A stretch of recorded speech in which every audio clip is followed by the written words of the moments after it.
నాకు తెలిసి దళిత బంధు వల్ల బాగుపడ్డాడు ఒక్కలేడు. ఒకవేళ బాగుపడితే కేసీఆర్ తీసుకొచ్చి చూపించు, బీఆర్ఎస్ తీసుకొచ్చి చూపించుగో పలాని దళితుడు మేము ఇచ్చిన 10 లక్షల వల్ల వీడు కోటీశ్వరుడు అయిండు అని చూపించు.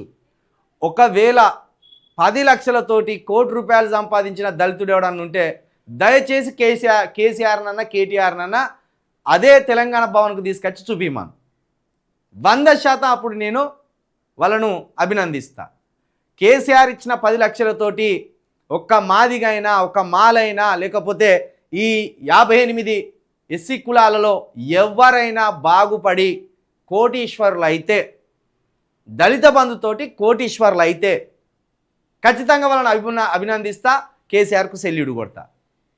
ఈ ఇచ్చిన 10 లక్షలు ఇప్పటి వరకే అంగడ అయిపోతే నువ్వు వచ్చి ఎవడు బాగుపడలే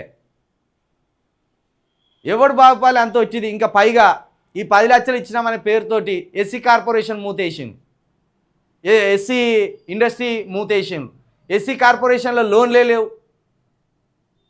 6 సంవత్సరాలుగా ఎస్సీ కార్పొరేషన్ మూతబడి ఉన్నది. దాన్ని కాంగ్రెస్ ప్రభుత్వం వచ్చినాక కూడా తెరవలేదు. ఎస్సీ కార్పొరేషన్ నుండి ఒక్క లోన్ లేదు. తెలుసుకోండి మీరు, పోయి ప్రతి కలెక్టర్ ఆఫీస్కి పోయి ఎస్సీ కార్పొరేషన్ నుండి మాకు లోన్ కావాలని పెట్టిర్రి. అవి గా పైసలనే ఇటు డంప్ చేసి నేను 10 లక్షలు ఇచ్చినా అని నమ్మబలికిడు కేసీఆర్ గారు. ఇంత ఒక భయంకరమైన మోసానికి తెరదీచిండు బీఆర్ఎస్ ప్రభుత్వం ఉన్న సమయంలో.